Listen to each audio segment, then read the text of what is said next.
Buenas tardes, bienvenidos y bienvenidas a todos al curso de Independencia Judicial. Estamos en la sesión número 8 del día de hoy. Doy el uso de la palabra al licenciado Balvin para dar apertura a nuestra siguiente ponencia. Gracias, Reina. Buenas tardes a todas y todos. Es un gusto saludarles de nuevo.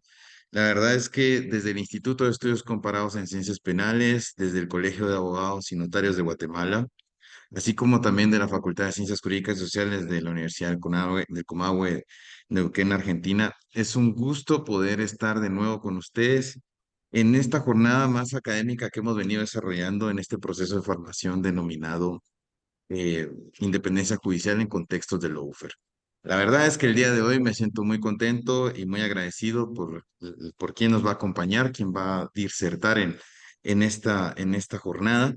La verdad es que el día de hoy tenemos el privilegio, colegas, que sé que no solo hay de Guatemala en estos momentos, también colegas de El Salvador y colegas de Honduras, también que integran algunas personas la judicatura y la magistratura en dichos países, igual que en Guatemala. Pues tenemos el gusto de contar hoy con la presencia de alguien que también, que desde España integra la magistratura. El día de hoy nos acompaña el doctor Luis Carlos Nieto García, quien conoce Guatemala, quien ha tenido relación en esta región y quien le doy las gracias de parte de los organizadores de este evento, doctor, por tomarse el tiempo. Sé que el horario es muy complejo porque sé que está desde España y eso también nos lleva a agradecerle de nuevo su disponibilidad y su tiempo. Así que, colegas, yo creo que hay que aprovechar esta situación de estar con un experto. Quisiera presentar al doctor. El doctor es abogado especialista en menores, actualmente es magistrado del Juzgado de Menores de Ávila, España, presidente de la Junta Electoral Provincial, miembro investigador también de la Federación Internacional de Derechos Humanos. Ha dirigido jornadas de derechos humanos y migraciones, ex miembro de la Comisión de la Verdad en Honduras y miembro de la Asociación de Jueces y Juezas para la Democracia. El día de hoy el doctor nos acompañará con una ponencia a la que hemos intitulado Los sistemas de nombramiento de magistrados y rendición de cuentas. Así que no quiero agotar ya este preámbulo, agoto este preámbulo, mejor dicho, no quiero extenderlo más y quiero darle el uso de la palabra al doctor Luis Carlos Nieto que nos acompaña desde España. Doctor, usted tiene el uso de la palabra y muchas gracias por estar con nosotros y nosotros. Bueno, en realidad yo soy el que tiene que agradecer mucho esta participación tanto al Colegio de Abogados y Notarios de Guatemala como a la Facultad de Derecho y Ciencias Sociales de la Universidad de Comahue. Y especialmente quiero dar las gracias bueno, por un significado para mí especial al Instituto Comparado de Ciencias Penales de Guatemala, a algunos de cuyos miembros conocí en los años 90 en Guatemala en un programa de democratización del sistema de justicia. En aquellos momentos participamos, bueno, era un programa que fue extensivo a varios países de Centroamérica y allí tuve pues la gran suerte de conocer a personas que estaban en el Instituto Comparado de Ciencias Penales. Trasladarles la idea que nosotros fuimos a aportar lo que podíamos, pero que para mí fue una experiencia muy interesante en el sentido de que yo aprendí muchísimo. Y sobre todo algo que antes comentábamos y platicábamos antes de empezar, digamos, la ponencia en sí, que es que los problemas sobre esta cuestión en concreto, sobre la fortaleza del sistema democrático y sobre ese eje esencial de un Estado de Derecho, que es la independencia judicial, está siendo bastante similar en ambos continentes, ¿no? O sea, allí hay problemas serios sobre independencia judicial, hay problemas de estructura, en Europa también los hay. El caso de Polonia ha sido bastante importante, Hungría, en España también ha habido problemas. Y si se dan ustedes cuenta, uno de los problemas esenciales que había en Israel, antes de que empezara toda esta barbaridad del ataque de Hamas en Gaza y de la respuesta desproporcionada de Israel en estos momentos, el problema interno que estaba motivando unas movilizaciones muy importantes en el Estado de Israel contra el presidente. Era precisamente el control que desde el Poder Ejecutivo se quería hacer del Poder Judicial en el Estado de Israel. Bueno, esto da cuenta de la importancia del tema que están tratando a lo largo de los distintos seminarios que están haciendo ustedes sobre la independencia judicial. Un tema del que yo aprendí allí mucho porque veníamos de una transición nuestra en el que se había optado por un determinado modelo, y vi cómo estaba la situación de allí y cómo desde el punto de vista de la academia y de los jueces que estaban entonces ejerciendo jurisdicción allí en estos países de Centroamérica, bueno, pues los problemas eran bastante similares. Y eran bastante similares teniendo en cuenta además que abarcábamos o intentábamos estudiar y estructurar una cuestión bastante compleja como es ese concepto de la independencia judicial y sus variantes esenciales, esa independencia externa de protección que tiene que tener el juez, pero el juez investido de jurisdicción que se está... Perdón, voy a poner la batería porque estoy pudiendo tener aquí un fallo. Un segundito.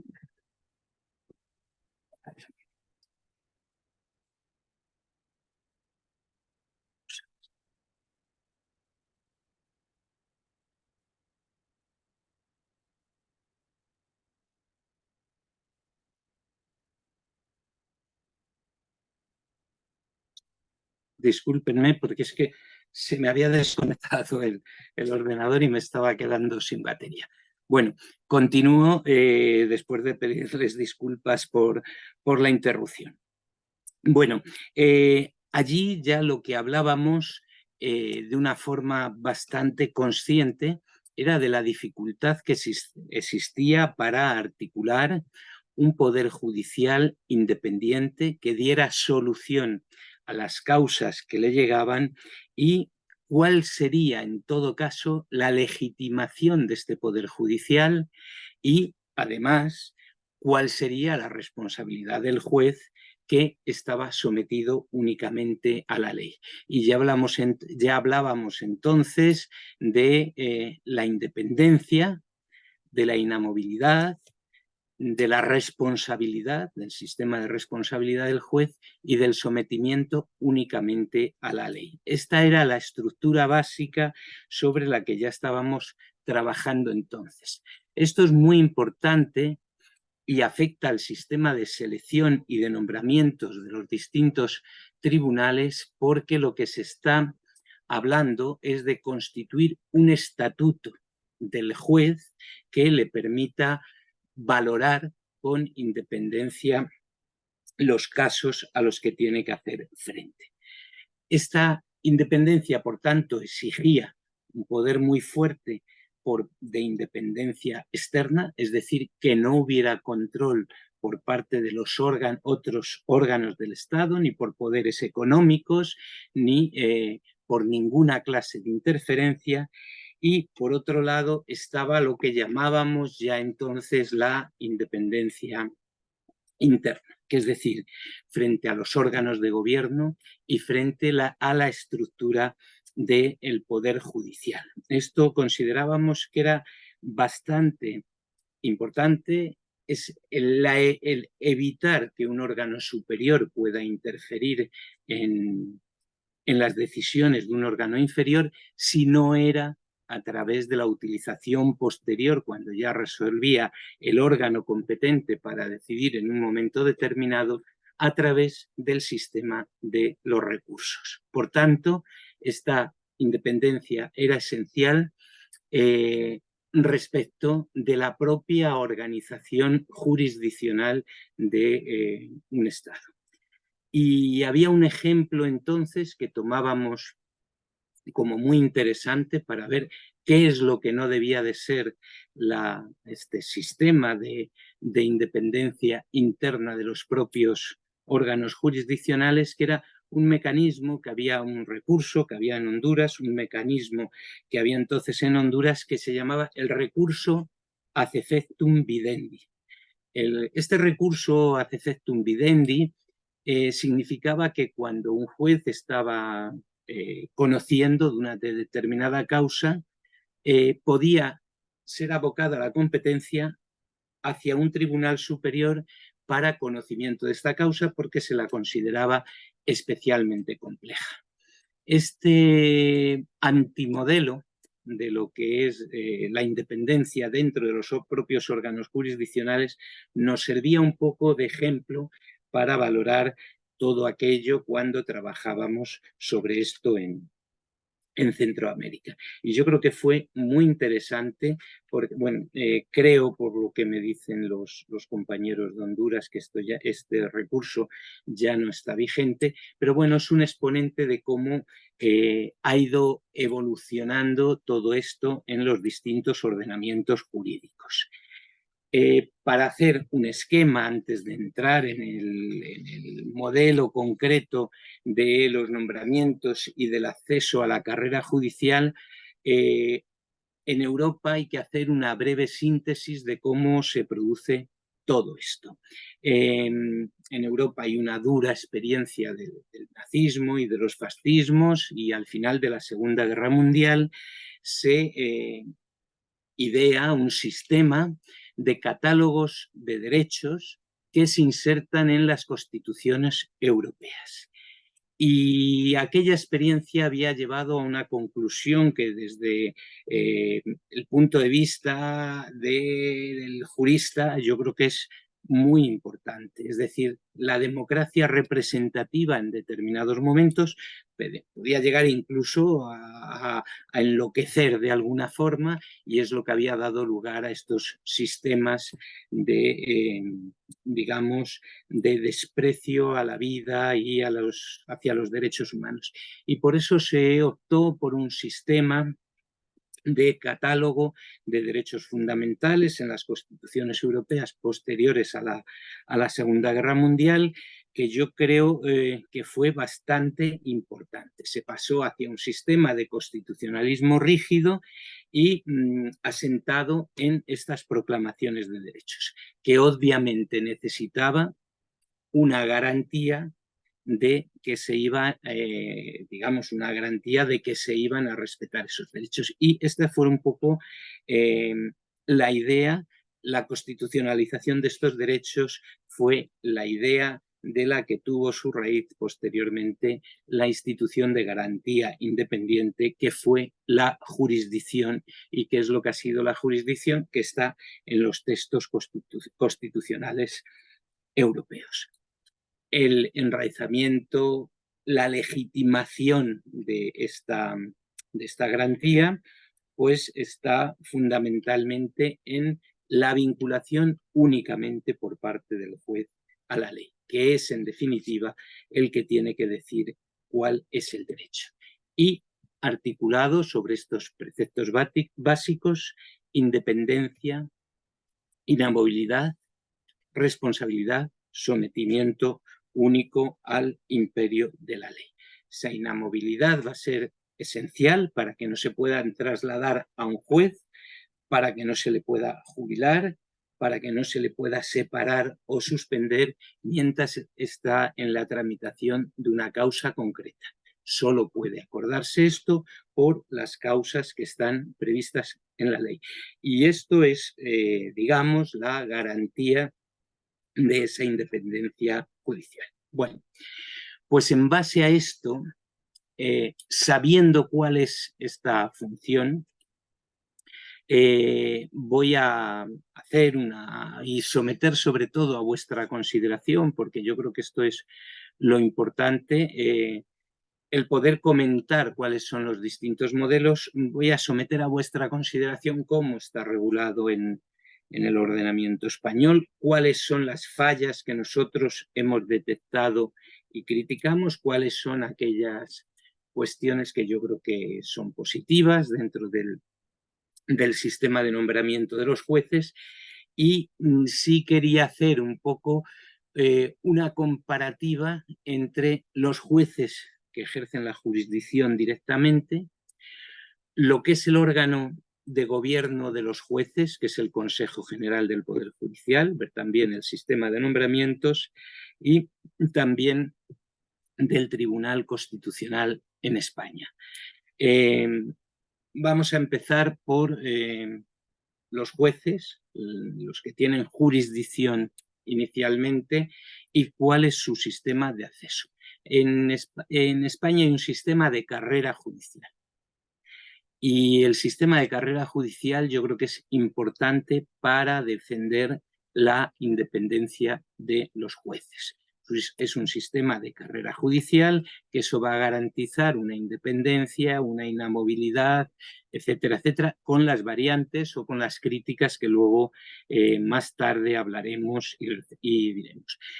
Hay 3 categorías fundamentales, que son la de juez, la de magistrado y la de magistrado del Tribunal Supremo. Estas son las, digamos, la carrera judicial está compuesta por estas 3 categorías. Y luego además hay excepcionalmente un sistema, pueden pertenecer a la carrera judicial y con inamovilidad temporal también lo que son magistrados suplentes, jueces sustitutos o jueces de paz.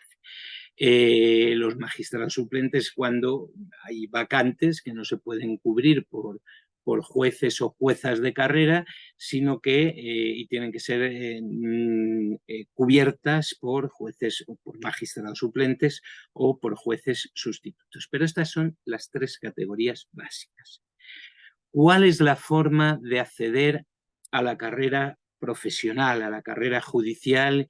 ¿Cuáles son los principios básicos? Bueno, los principios básicos está la declaración inicial, que son los principios de mérito y capacidad para el ejercicio de la función jurisdiccional, y se hace esto, dependiendo de las categorías, a través de un proceso de selección que debe garantizar con objetividad y transparencia la igualdad de acceso a esta función jurisdiccional y la idoneidad de las personas y la suficiencia profesional.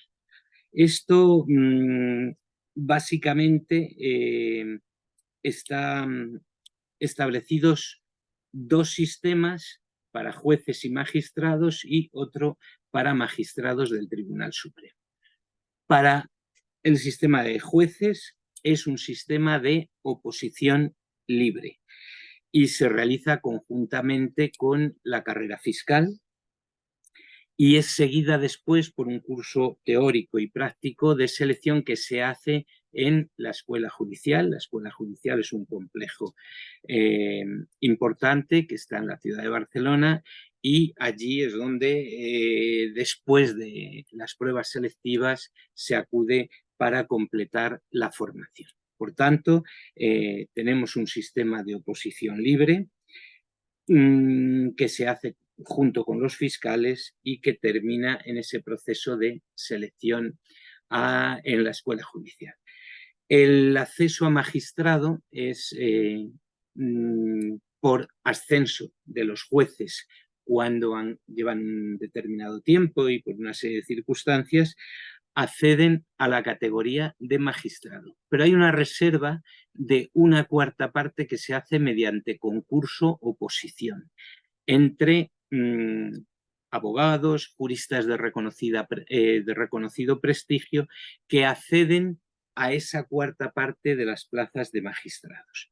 Es gente que normalmente tiene mucha experiencia en el campo de la disciplina que él ha estado trabajando y a la que quiere acceder en función de la especialidad a la que va cada magistrado, y debe llevar al menos 10 años de ejercicio. Y después de haber superado esto, igualmente tienen otra formación en la Escuela Judicial.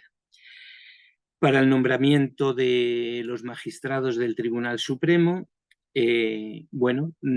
4 son designados entre los magistrados que están en la carrera judicial, que llevan al menos 10 años de magistrados y 15 en la carrera judicial. y hay una quinta plaza, es decir, 4 son designados así, y hay una quinta plaza que es para juristas de reconocido prestigio con más de 15 años de antigüedad. Bueno, básicamente este sistema o este modelo está aceptado. Hay una variante en la que, bueno, más o menos todo el mundo está de acuerdo en que habría que modificarla, y es una excepción que son los magistrados de los tribunales superiores de justicia de las comunidades autónomas. Es decir, la organización judicial dentro de nuestro sistema está el Tribunal Supremo, que tiene competencia en todo el Estado, que es de ámbito nacional, y el segundo escalón, digamos, serían los tribunales superiores de justicia de cada una de las 17 comunidades autónomas de España. Entonces, los magistrados de los tribunales superiores de justicia, una de cada 3 plazas se cubre por nombramiento del Consejo del Poder Judicial de una terna entre juristas de la comunidad autónoma que han sido seleccionados en una terna para proponer al Consejo General del Poder Judicial. Bueno, esta es, como les digo, la estructura básica, la que quiero someter a consideración para valorar con ustedes, y es un sistema de carrera único, que tiene sus pros y sus contras, pero bueno, en principio tiene una posibilidad de mayor garantía digamos, de mayor garantía de las peculiaridades que tiene la independencia judicial y la inamovilidad por parte de los jueces. Bien, ¿cuál es la crítica que hacemos desde algunas asociaciones y en general sobre este sistema de acceso? Este sistema de acceso para el nombramiento de jueces, en primer lugar el sistema de oposición, es un modelo que en principio es considerado como que garantiza ese principio de igualdad, pero se critica que es un sistema fundamentalmente memorístico, que es un sistema memorístico que consiste en la asimilación de muchos temas. Es un sistema bastante duro el de acceso, y es una asimilación como excesivamente mecánica de los textos legales, de algunas nociones esquematizadas y bueno, con contestaciones claves, y que tiene que ser en un tiempo muy breve y muy determinado, ¿no? Entonces, la crítica fundamental que se hace a esto es que es un régimen de selección que no capta muchas capacidades de los aspirantes, no ve claramente la formación jurídica de estas personas, sino básicamente la capacidad de asimilación memorística y el hábito de aceptación, digamos, de las normas del derecho. Esto es cierto que después es completado por la escuela judicial. El Consejo General del Poder Judicial tiene un sistema de formación inicial, como les he dicho antes, pues bastante potente. Es de un año de estudio en la escuela y de tutorías adaptadas para los aspirantes y unas prácticas en los tribunales. Bueno, en esto consisten básicamente las pruebas selectivas. Ya les he dicho, luego hay otro sistema posterior, que es el de formación continua, que es aquel en que las personas que ya están ejerciendo jurisdicción, las personas que ya son jueces, pues pueden participar en él, porque la formación se ha considerado como algo básico dentro de todo digamos, de todo el sistema de la estructura de la independencia del Poder Judicial. Bueno, yo creo que esto es bastante expresivo. el sistema de acceso está funcionando de esa manera.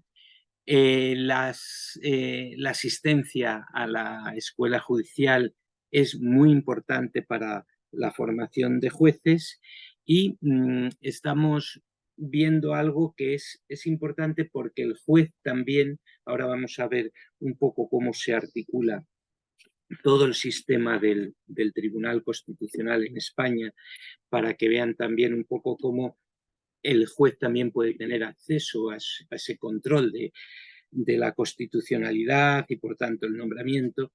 El Tribunal Constitucional en España está compuesto por 12 miembros, existe un sistema bicameral, aquí de 2 cámaras, el Congreso y el Senado, 4 son propuestos por el Congreso, 4 por el Senado, 2 por el Gobierno y 2 por el Consejo General del Poder Judicial. Esto fue una opción de establecer un sistema centralizado de control de la constitucionalidad de las leyes, y este sistema de control de la constitucionalidad de las leyes, en este sistema se optó por lo que se denomina aquí el sistema kelseniano, el sistema austriaco centralizado de control de la constitucionalidad. El Tribunal Constitucional va a conocer de los recursos de inconstitucionalidad, fundamentalmente va a conocer de los recursos de amparo y de las cuestiones de inconstitucionalidad. Lo digo porque luego sí quiero tratar el tema de las competencias jurisdiccionales, porque es al Tribunal Constitucional al que corresponde conocer sobre la constitucionalidad de determinadas leyes. Y el control básico del Tribunal Constitucional se hace a través de este tipo de recursos. Pero hay una parte de ese control que es centralizado también, pero que puede iniciarse a instancia de los jueces y los tribunales, que es lo que aquí se llama la cuestión de inconstitucionalidad. Cuando un juez en el ejercicio de su independencia ve que hay posibilidad de que una norma que tiene rango, fuerza o valor de ley y que tiene dudas sobre la constitucionalidad de ella, no puede aplicarla, sino que tiene que paralizar el procedimiento y remitir la cuestión al Tribunal Constitucional para que decida si esa norma es constitucional o no. Si no es constitucional, la expulsa del ordenamiento jurídico y el juez, lógicamente, no la puede aplicar. Si dice que es constitucional, el juez tiene que aplicar esa norma y otra cuestión que puede hacer es hacer una sentencia interpretativa de esa norma. Es decir, si esa norma se puede aplicar en determinados supuestos y con la interpretación que hace el Tribunal Constitucional de ella. Por tanto, estamos valorando esto en una experiencia, la española, interesante de Tribunal Constitucional. Cuando se opta por hacer un Tribunal Constitucional con los nombramientos de los magistrados de esta forma, hay una opción que es bastante clara, es decir, se trata de que el propio Tribunal Constitucional vaya decidiendo sobre las normas que, digamos, a partir de su constitución, aquellas normas que se ajustaban a la Constitución y cuáles no. Y hay una polémica muy interesante en los años 80, la Constitución española es de 1978, y hay una polémica muy interesante porque todavía en muchos tribunales se seguía manifestando que la Constitución era una declaración de principios y que no era una norma jurídica aplicable. Y es el Tribunal Constitucional el que empieza a decir que la Constitución no solo es una norma jurídica aplicable, sino que es la cúspide del ordenamiento jurídico en España. Y a través de este criterio, el Tribunal Constitucional, fundamentalmente, y empieza a hacerlo a partir de los años 80, es cuando incorpora al ordenamiento jurídico interno español todo lo que es la jurisprudencia del Tribunal Europeo de Derechos Humanos. Una jurisprudencia que sobre independencia judicial ha tenido una evolución muy interesante, muy similar a la que ha tenido la Corte Interamericana de Derechos Humanos, con las sentencias ya más conocidas sobre el estatuto de los jueces, en las sentencias López-Lone y otros contra Honduras, o la sentencia de Urrutia contra Chile. Bueno, en la que ha quedado más o menos claro cuál es el estatuto de los jueces, cuándo un juez puede hacer determinadas manifestaciones dentro del ejercicio de su libertad de expresión, qué estatuto le corresponde para poder hacerlas y cuándo puede el juez excederse e incurrir en responsabilidad. Veíamos que era independencia, inamovilidad y responsabilidad. Bueno, yo creo que esto es una forma en la que hay que plantear todo este problema de la independencia judicial, sabiendo que una de las cuestiones que tiene que trasladar al sistema judicial es el rigor jurídico, pero también el rigor cultural, multidisciplinar y pluralista que debemos de tener los jueces para ejercer la jurisdicción. El problema fundamental que se puede plantear ahora es el del Consejo General del Poder Judicial. También nuestra Constitución optó por un modelo en el que el Ministerio de Justicia quedaba al margen de las competencias jurisdiccionales y se optó por un sistema del Consejo General del Poder Judicial. En esto la experiencia ha dado lugar a un debate bastante importante siempre en España sobre la forma de nombramiento de los magistrados, no de los magistrados, de los miembros del Consejo General del Poder Judicial. La Constitución expresamente dice que el Consejo General del Poder Judicial es el órgano de gobierno del mismo y que una ley orgánica va a establecer su estatuto y el régimen de incompatibilidades de sus miembros y sus funciones, en particular en materia de nombramientos, ascensos, inspección y régimen disciplinario. Por tanto, todo lo que es el estatuto del juez como institución independiente dentro del poder, de la estructura del Estado de Derecho, va a quedar a cargo del Poder Judicial. Y inmediatamente dice cuál es la forma y por quién está integrado el Consejo General del Poder Judicial. Y dice que el Consejo General del Poder Judicial está integrado por el presidente del Tribunal Supremo, que es quien lo preside, y por 20 miembros nombrados por el juez, nombrados por el rey por un periodo de 5 años. De estos, 12 entre jueces y magistrados de todas las categorías judiciales, 4 a propuesta del Congreso de los Diputados y 4 a propuesta del Senado. Bueno, esta es la idea básica de la Constitución. Hay una interpretación de este precepto constitucional que es el que se integra en la Ley Orgánica del Poder Judicial. Y en la Ley Orgánica del Poder Judicial lo que se establece es que 4 son por el Congreso, 4 por el Senado, pero los 12 jueces y magistrados que dice que son elegidos que son elegidos de todas las categorías judiciales, van a ser elegidos también por iguales partes entre el Congreso de los Diputados y el Senado.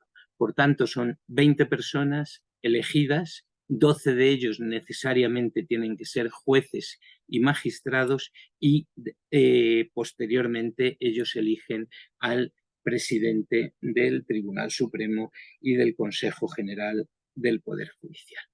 Esto plantea una serie de problemas. Hay quien dice que hay un problema aquí de constitucionalidad, porque los 12 miembros a los que se está refiriendo la Constitución, estos deben de ser elegidos corporativamente por los propios jueces y magistrados y que corresponde al Congreso y al Senado únicamente los 4 a cada uno de ellos para constituir los 20 que forman el Consejo General del Poder Judicial. Y hay quien dice que es la otra tesis, que estos pueden ser elegidos en la forma que está regulada actualmente en la Ley Orgánica del Poder Judicial.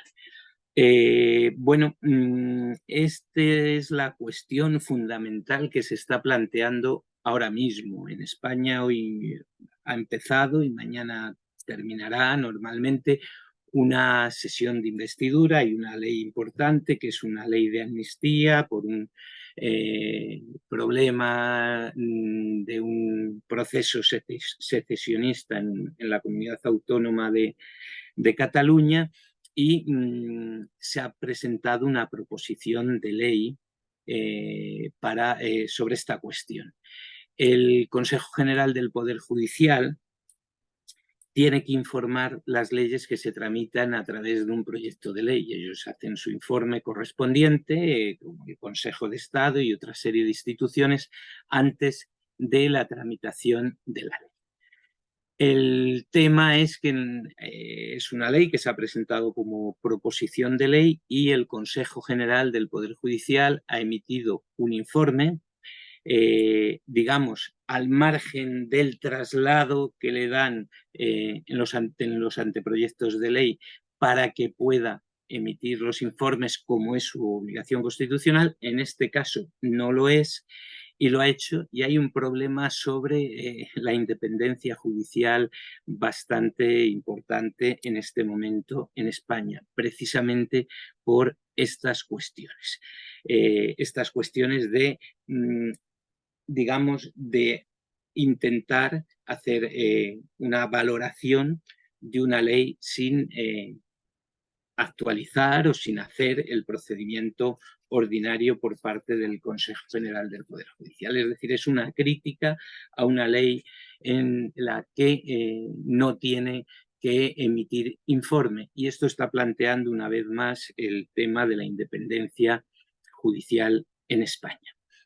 Bueno, yo creo que esto es más o menos un esquema básico, lo que he hecho, de cómo se produce el sistema de nombramiento, pues, cuál es el sistema de selección de jueces y magistrados, sistemas claramente mejorables, pero que todos tienden a, de alguna forma, intentar garantizar esa independencia del Poder Judicial, que es básico en el Estado de Derecho. Yo creo que esto es una cosa pues bastante importante.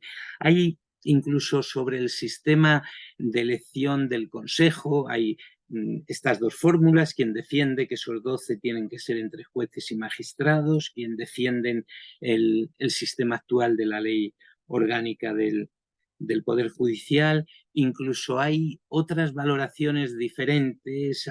Algún autor, sobre todo desde el campo de la filosofía del derecho, han intentado introducir alguna variante respecto al enraizamiento en la soberanía popular del órgano de gobierno de los jueces, que es curioso. Bueno, algún magistrado en España como Perfecto Andrés, al que algunos de ustedes conocen por sus intervenciones en Guatemala, dicen fundamentalmente que el Consejo como tal es un órgano de gobierno, pero en realidad que el Poder Judicial tiene muy poco que gobernar, solo en aquellos casos en los que se puede producir una responsabilidad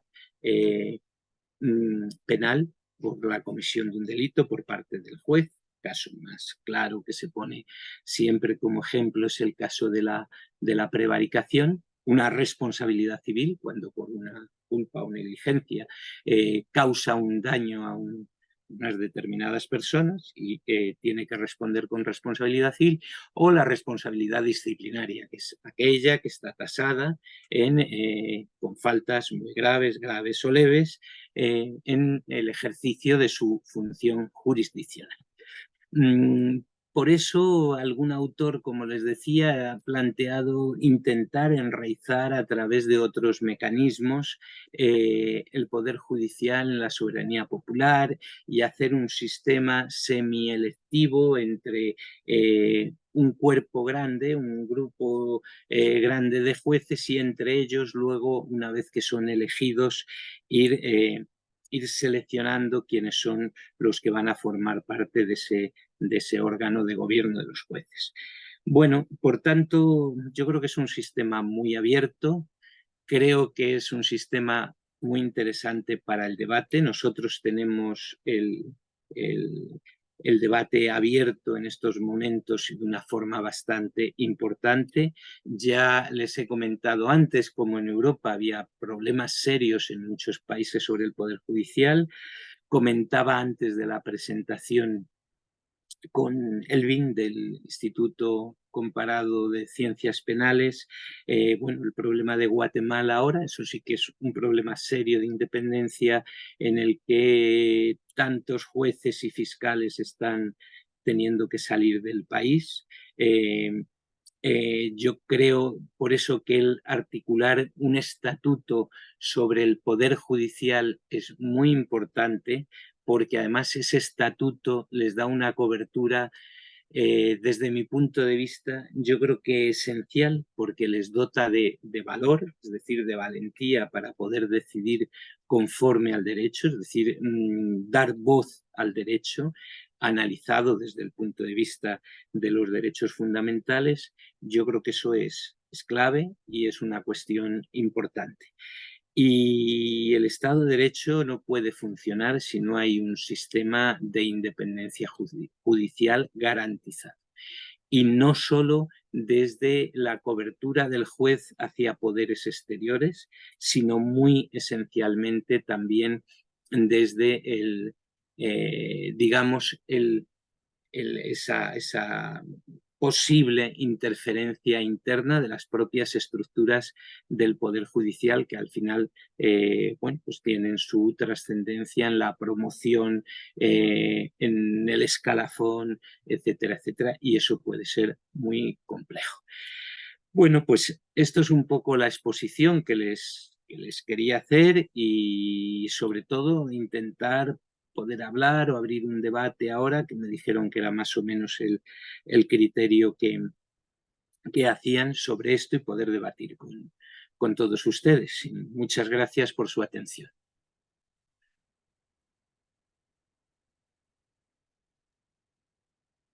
Muchas gracias, doctor. La verdad es que bastante impresionante. O sea, creo que lo que nos ha expuesto de poder ir, aun cuando fue en poco tiempo, por decirlo de una forma, creo que nos ha ido quedando bastante clara la experiencia y el modelo de elección de jueces y magistrados en España. Creo que se ha ido entendiendo los distintos mecanismos, tanto de concurso oposición como los mecanismos que creo yo que al final la mayoría de países han optado también cuando se trata de las altas cortes o el máximo tribunal, pues es una decisión política.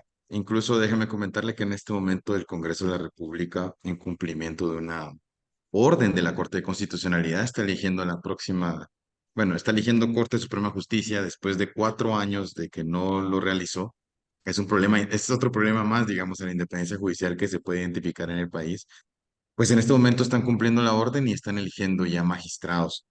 Y creo yo que ahí pasan muchos desafíos, ¿no? Entonces, creo que quisiera dividir como este espacio de comentarios que han hecho algunos colegas, eh, y es en buena medida que yo creo que cuando usted inició su presentación ha acentuado también de que muchos países, no solo en la región de América Latina o Estados Unidos, sino también países en Europa, incluyendo España, el suyo, están atravesando por graves crisis contra la independencia judicial.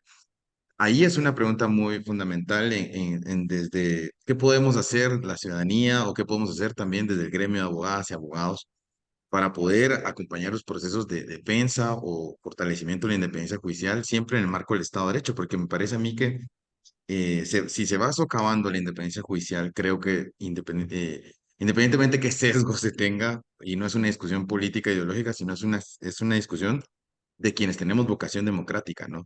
Se puede perder de vista lo que se ha avanzado en materia de Estado de Derecho. ¿Qué desafíos se pueden identificar en Europa para salir de esta crisis también? ¿Y qué podemos nosotros desde América Latina aprender también de esta crisis? Eso sería como un primer punto. Y me parece que también cuando hablamos de lo del estatuto del Poder Judicial, doctor, siempre caemos en esto, ¿verdad? Y yo creo que pareciera que no encontramos la fórmula, ¿verdad? Y todos los países tienen su discusión al interno sobre hacia dónde debe ir el sistema de elección de cortes, ¿no? Cómo trabajar es algunos principios fundamentales y de pronto no copiar un sistema a otro, creo yo que también ha sido una dificultad, sino qué orientaciones más fundamentales se deben de prever siempre. Sabemos de que la mayoría de países han optado por Estados Unidos, prácticamente es una decisión política la Corte Suprema, ¿sí? Como le dije en el caso guatemalteco, ahorita el Congreso está eligiendo la Corte Suprema también de nuestro país. Y también, bueno, España tiene esa división entre Senado y Parlamento, ¿no? ¿Qué principios debemos de observar? Serían estas dos preguntas iniciales, doctor, para poder ahondar un poco más en su presentación. Y bueno, que hay muchas personas en los mensajes, usted los puede leer después, que están felicitándole y agradeciéndole su ponencia, que sé que representa un desafío la hora, pero muy agradecidos porque se está tomando un tiempo para nosotros muy importante. Lo dejo con el uso de la palabra, doctor. No, no, lo de la hora no era ningún problema, ya os lo planteé porque para mí era un honor poder participar con ustedes en este seminario tan importante que han hecho. Bueno, pues esto es un debate eterno, el tema de cómo se deben de elegir a estos órganos, especialmente aquellos que se encargan del gobierno de los jueces. Yo creo que la idea hay que hacerla un poco a la inversa. Es decir, cuando hay una independencia judicial potente, se nota por las decisiones que hacen los jueces. Es decir, esa valentía, ese valor del que se hablaba antes, eso lo da la propia conciencia de la jurisdicción. Es decir, saber que estás actuando como un poder, entre comillas, decidiendo una determinada cuestión, pero que no es un poder político. Eso hay que tener mucha, digamos, dejarlo de forma bastante clara y de forma tajante. Entonces, al juez hay que respetar la independencia, eso se nota, pero el juez tampoco puede interferir en los procesos políticos a los que no está llamado. Es decir, puede conocer una cuestión política cuando le llega a su jurisdicción en base a su condición de juez legal o juez ordinario predeterminado por la ley. Pero no puede hacer una interferencia en cuestiones que no le corresponderían. Entonces yo creo que eso es muy interesante porque esa valentía que tienen determinados jueces en determinados momentos, y en eso el caso de Guatemala yo creo que es paradigmático por la valentía de muchas de sus juezas y de muchos de sus jueces. No voy a decir nombres para no resaltar la importancia de alguno de ellos, y por tanto eso me lo reservo, pero ustedes como yo saben que en Guatemala ha sido un país donde la valentía, esa valentía que la institución tenía que proteger, yo creo que ha sido una cuestión determinante. Y el hecho de que hayan abandonado el país tantas personas tan capacitadas, con tanto mérito, con tanta capacidad y con tanto valor, en definitiva, pues yo creo que demuestra que las instituciones no han cumplido esa función de garantía de la independencia del Poder Judicial. Y por tanto, eso siempre es un flaco favor al Estado de Derecho, a la democracia en definitiva, porque una democracia no puede funcionar sin un poder judicial que equilibre poderes y que sea capaz de decidir en aquellas cuestiones para las que está llamado a decidir en ese momento. El sistema de elección, yo creo que no es tan importante como el respeto que haya por parte de las instituciones, y depende también mucho de procesos históricos. Por tanto, yo no dogmatizo sobre cuál es el sistema de elección más mejor, el ideal, tal, porque aparte que en estas cosas complejas, que es, como decía antes usted, Elvin, el que bueno, pues los cargos superiores son por elección directa, en España también se nombra por elección, el Consejo nombra a los magistrados del Tribunal Supremo, tiene, digamos, un ámbito de discrecionalidad importante. El nombramiento de los magistrados del Tribunal Constitucional es claro, porque 4 son por el Congreso, 4 por el Senado, 2 por el Gobierno y 2 por el Consejo del Poder Judicial, pero no es tanto el modelo como la forma en la que se protege eso, y depende mucho de procesos históricos. Es decir, no es lo mismo en España, que hay una transición en la que se aprueba la Constitución, pero el Poder Judicial, los jueces y magistrados siguen siendo los mismos que venían,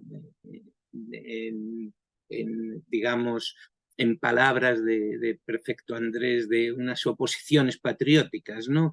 Y se incorporan al sistema democrático después. No es lo mismo valorar esa realidad que valorar la realidad de Italia, que constituye un Consejo General del Poder Judicial, en el que lo eligen los jueces, pero es otra tradición diferente y, digamos, con una victoria sobre el anterior, sobre el fascismo en Italia, cosa que no sucedió en España. Por lo tanto, las experiencias históricas también hay que valorarlas de una forma, desde mi punto de vista, importante para ver qué es lo más correcto en un determinado momento para estos sistemas de gobierno del Poder Judicial, que en realidad debían de ser sistemas de poco gobierno del Poder Judicial, nada más que aquellos casos, lógicamente, en los que hubiera esa necesidad de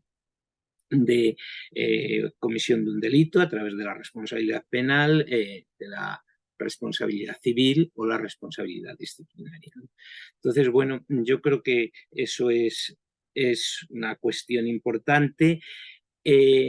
Todo esto, desde mi punto de vista, hay que enmarcarlo en lo que ha llamado antes la crisis de las democracias en todo el mundo en estos momentos. Están variando mucho las circunstancias, hay muchas circunstancias nuevas sobre las que se están, digamos, debatiendo los estados de derecho, y yo creo que eso es una cosa a estos efectos bastante importante. Los derechos siguen estando en los catálogos de las constituciones.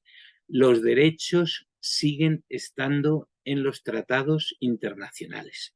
Y hay un músculo normativo internacional en estos momentos, desde mi punto de vista, bastante importante. Y este músculo normativo que está reconociendo derechos a través de tratados y convenciones internacionales fundamentales que se están incorporando a los países son después, entre comillas, ¿no? O sea, derechos esenciales son, entre comillas, enfermados por legislaciones internas o por legislaciones regionales. Y aquí es donde está, desde mi punto de vista, una de las claves de la responsabilidad del juez, de la independencia del juez. Se pueden interpretar derechos de una forma muy viva, mucho más viva, a través de la interpretación que se puede hacer con los tratados y con las convenciones internacionales. Y esto va en la independencia del juez. Muchas normas internas en Europa y en América Latina colisionan con normas de derecho internacional, en derecho internacional y especialmente en el derecho internacional de los derechos humanos. La costumbre es un principio básico y fundamental, y a través de estas interpretaciones es como, digamos, se puede dar vigor y se puede insistir en la viabilidad de esos derechos. En el caso de los derechos de la infancia, la Convención de Derechos del Niño hace que puedas interpretar, aparte de que es de aplicación directa, de que se puedan interpretar las normas en un determinado sentido y en el sentido convencional, y eso yo creo que es una de las funciones esenciales que tiene el juez independiente y protegido respecto de los otros poderes del Estado, ¿no? No sé si había más cosas y Sí, me han... doctor. Hay una última intervención, doctor, creo yo que también, bueno, son dos comentarios, me parece a mí. Usted ha mencionado mucho a alguien que es un referente para la independencia judicial, no solo en España, sino para América Latina. Incluso ha venido mucho también a esta región. Recuerdo haberlo conocido en Honduras, que es Perfecto Andrés Ibáñez. Y obviamente creo yo que parte también de lo que el doctor Perfecto Andrés Ibáñez, el profesor, ha acentuado también en el marco de la defensa de la independencia judicial es el rol de las asociaciones, ¿no? De las asociaciones de jueces. Y creo yo que se ha visto mucho ese rol protagónico que también han tenido desde lo interno del Poder Judicial, las asociaciones de jueces, para la defensa, digamos, del estatuto. Y ahí lleva un poco también algunos aspectos propios de la carrera judicial que usted mencionó en algún momento en su presentación. Y creo que hay una abogada que también quería comprender también, ahondar más en cómo se fortalecen las capacidades o cómo son los procesos de formación dentro de su sistema, doctor. Si pudiéramos ampliar esos puntos, porque parece que sí quedó ahí con interés el tema para poderlo profundizar. Y con eso iríamos finalizando. Muy bien. Bueno, Perfecto Andrés es un referente en España, en Italia y en América Latina, evidentemente. Es uno de los fundadores y miembros destacados de la asociación a la que pertenezco, la de Juezas y Jueces para la Democracia. Y él ha estudiado mucho el tema del asociacionismo judicial. Y el asociacionismo, las asociaciones judiciales son esenciales desde mi punto de vista como garantía de la independencia y del pluralismo dentro de la carrera judicial. Es decir, la carrera judicial, como todo, es plural, está compuesta por personas que son plurales, tienen unos derechos, tienen posibilidad de libertad de expresión, pueden valorar cuestiones que afecten a los derechos humanos. Lo que no puede hacer un juez es hablar de un asunto que esté pendiente en su juzgado y sobre el que tenga que resolver, pero digamos es lo que da la garantía de ese pluralismo dentro de la carrera y la garantía de esa, digamos, de esa independencia de los jueces. Es un sistema también de protección de esa independencia cuando se toman determinadas decisiones valientes, como les decía antes. Y el sistema de las asociaciones también permite la autoformación. Eso es muy, muy importante también. Nosotros desde hace 20 años, a través de la asociación y en colaboración con otras instituciones, hacemos unas jornadas, se llaman Derechos Humanos y Migraciones, que son unas jornadas, digamos, que han dado una gran cohesión a muchos abogados, a muchos jueces, desde el punto de vista de un gran problema que estamos teniendo en estos momentos en Europa, que es el tema de la respuesta negativa que se está dando a las migraciones.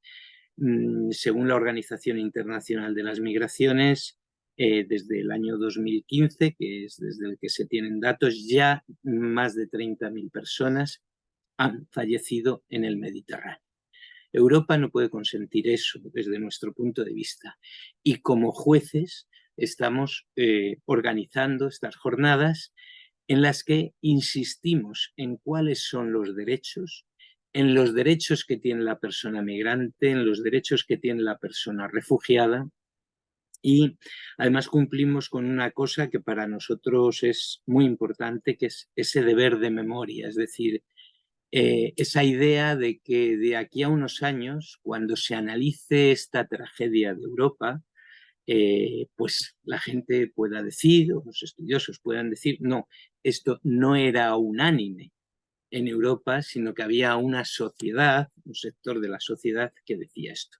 Yo creo que eso es muy importante porque, en definitiva, lo que hacemos a través de estas autoformaciones nuestras, que son abiertas a todo el mundo, es poner en primer plano lo que dice el derecho, lo que dice la norma internacional y aquellas cuestiones que se están incumpliendo reiteradamente dentro de Europa. Las migraciones van a cambiar la faz de todo esto, como el cambio climático y tal, y los juristas y sobre todo los jueces tenemos obligación de dar respuestas a todas estas situaciones nuevas, a todas estas circunstancias que van a afectarnos. Y el formar, la formación dentro de esto, desde mi punto de vista, es fundamental para poder dar respuestas a estas situaciones. Esto es, digamos, la autoformación a través de las asociaciones judiciales, que yo creo que es importante. Pero también hay un sistema de formación continua que funciona en el ámbito del Consejo General del Poder Judicial. Les explicaba antes que había un sistema de formación inicial que era para aquellas personas que habían tenido el acceso a la carrera judicial a través de los dos sistemas que había, de la oposición o del concurso oposición. Y bueno, pues era un sistema de formación inicial, pero hay un sistema de formación continua que yo creo que es importante y en parte, digamos, el prestigio que pueda tener este sistema de formación es por las aportaciones que se hacen desde las asociaciones judiciales, proponiendo temas, proponiendo ponentes y proponiendo espacios donde puede existir el debate. Entre los abogados, los jueces, los fiscales, yo creo que los debates son muy importantes porque nosotros estamos fuera o estamos ajenos a lo que puede ser o lo que se denomina el sistema de las mayorías, que es el propio de las democracias representativas. Pero el Poder Judicial está al margen de eso y por eso es muy importante el debate, el convencimiento, el hacer esa especie de cultura jurídica que luego va a dar lugar a esa jurisprudencia que no es solo lo que dicen los tribunales superiores, sino que es algo intergeneracional, que es algo que es la forma de trabajar en los distintos juzgados y en esas interpretaciones que se hacen, digamos, ya con un mismo criterio o con un mismo planteamiento desde el ámbito internacional, al tener ya, bueno, pues desde mi punto de vista ya una normativa, unos tratados, unas convenciones que son fundamentales y que pueden hacer que se esté diciendo lo mismo en un país que en otro respecto a una interpretación sobre un problema de tortura o de la infancia o del tema que sea, ¿no? Entonces yo creo que esto es muy importante para irlo estudiando y valorando, y los sistemas de formación yo creo que son claves y fundamentales para que el Poder Judicial pueda, digamos, empoderarse de la posición que tiene. Totalmente de acuerdo, doctor. Creo que ahí existen todavía muchos desafíos en esta materia de la formación, como un pilar también de los sistemas de carrera. La verdad, doctor, es que estamos llegando al final. Hemos estado alrededor de 270 abogados en esta sala. abogadas y abogados. Y la verdad es que muy agradecidos, la mayoría de los comentarios, además de que hacemos una extrapolación de los contextos políticos de España y Guatemala, que son muy complejos en este momento y que sí están teniendo impacto en materia de Estado de Derecho e independencia judicial, pues creo que el conocer con mayor detenimiento desde su perspectiva el modelo español nos da luces también para nosotros contar con más herramientas de análisis y que coadyuvan, digamos, a fortalecer nuestro andamiaje más jurídico desde el derecho comparado. Doctor, de verdad que agradecerle este tiempo que se ha tomado, esta disertación que nos ha iluminado bastante desde la perspectiva del derecho español. Y la verdad, insisto, muchos comentarios de mis colegas y desde Honduras, de El Salvador también, a quienes agradecemos que comentan también en el chat, muy contentos con su participación. Así, doctor, que muchas gracias por este espacio, por este tiempo y seguramente nos veremos muy pronto y sabe que en Guatemala también siempre es bienvenido. Pues muchas gracias y para nosotros también esto es muy importante porque tomamos conocimiento y tomamos contacto con un poder judicial, con unos fiscales, con unos abogados de Guatemala a los que consideramos de un gran valor y de una gran valentía y les deseamos pues un pronto regreso a su país y bueno, que puedan seguir ejerciendo su función jurisdiccional como debería. Pues muchas gracias, muy amables y espero que podamos tener otra oportunidad de charlar sobre estos temas. Seguramente, doctor, que pase una feliz noche y un abrazo hasta allá. Saludos a todos los demás colegas que participaron, que pasen una feliz noche. Muchas gracias por su participación. Muchas gracias a ustedes. Muchas gracias. Feliz noche.